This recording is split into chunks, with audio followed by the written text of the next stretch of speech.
Out-of-control fires are threatening homes in the southeast of the country, propelled by hot and dry conditions. Emergency warnings have been issued for 5 blazes in New South Wales. 3 emergency warnings have also been issued in Queensland. We're joined by New South Wales Rural Fire Service Deputy Commissioner Rob Rogers. Deputy Commissioner, thanks very much for joining us on this very busy day. Just take us through those emergency warnings. Yeah, good evening. Look, as it stands, 64 fires, 58 of those are not contained.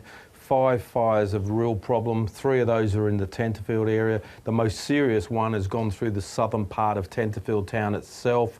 We've also got problem fires around Armidale, Lithgow. Unfortunately, we have reports of losses in some of these fires, but we've got crews that are going to be looking at that, obviously, when they can get into those areas. At the moment, still a lot of active firefighting going on.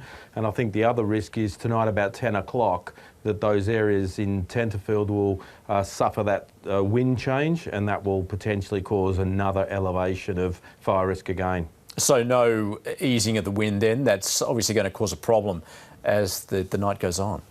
Yeah, look, typically as these southerly changes come through, the wind increases ahead of the change, and the change is coming through, and instead of it being, it's going to be cooler, but it's still going to be quite dry and strong from the southwest instead of the northwest. So it's not going to give any reprieve in those areas, and I think whilst it'll be a lot colder tomorrow, with the strong winds and low humidity, tomorrow's going to be another problem day for those communities affected by fire. So you're saying there that you do expect there will be property losses. To this point, any injuries? We do understand that a firefighter, a volunteer firefighter, may have been injured?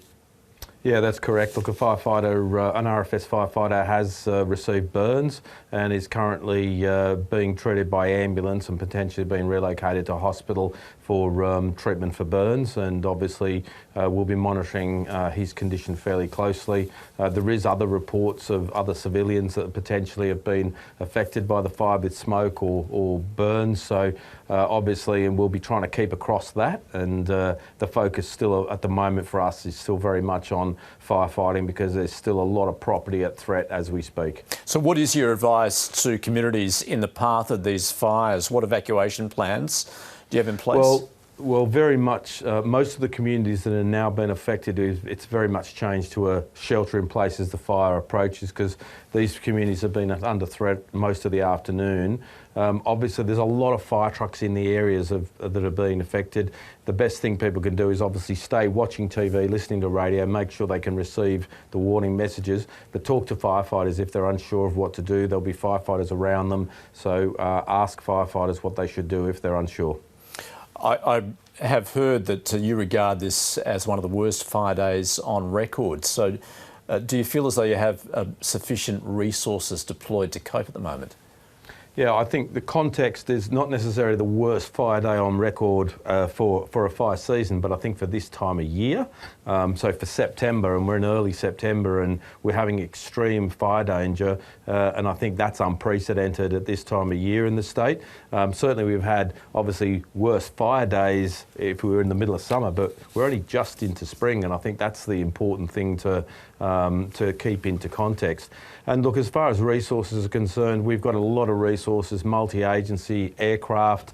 We're very thankful that the government actually bought one of those large air tankers, so we've got that on hand already. So that's been working flat out today. So we're putting all the resources we can on these fires, and Queensland has helped us with some fires near the border, and we've helped Queensland, so we'll continue to do that. And if we need assistance from further afield, we'll be certainly there to call on them. New South Wales Rural Fire Service Deputy Commissioner Rob Rogers, thanks very much, and we do wish you well today and tonight. Thank you.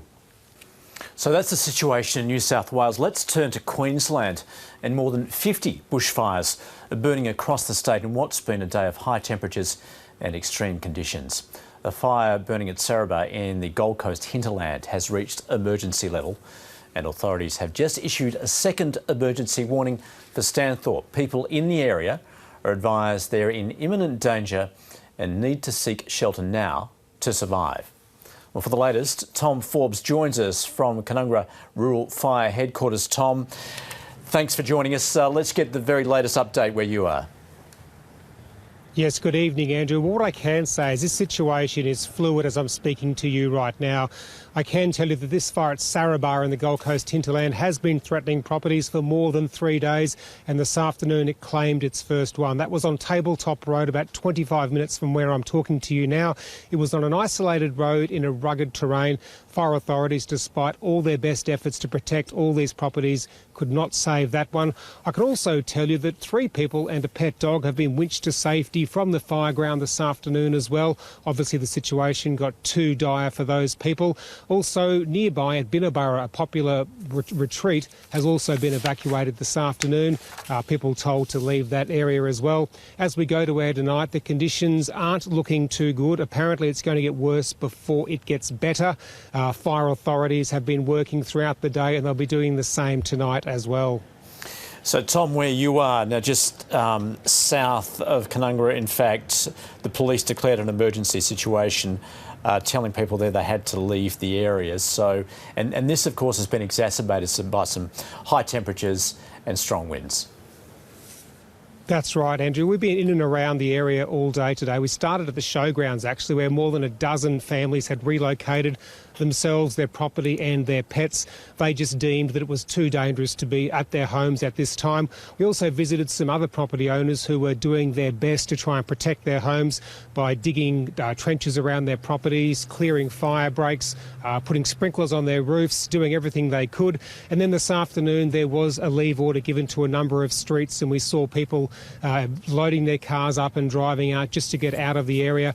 We're actually speaking to you from the Canungra HQ where authorities have been, but they're since relocating to the showgrounds now because we've also had an extra 50 firefighters arrive from New South Wales today as well to help in this ongoing battle. All right, now, of course, we have since then heard that there has been a second emergency warning for Stanthorpe. Obviously, you're not in that area, but nonetheless, people there are big in fires, that they're in imminent danger and need to leave. That's right. Well, Stanthorpe is the grape growing region of Queensland. It's where our best wines come from, and generally it gets reasonably good rainfall and cold temperatures during wintertime. But it's one of those areas that's tinder dry at the moment, like many other parts of Queensland. And as you said, an emergency warning was issued only a few minutes ago for people in affected areas to get in their cars and leave.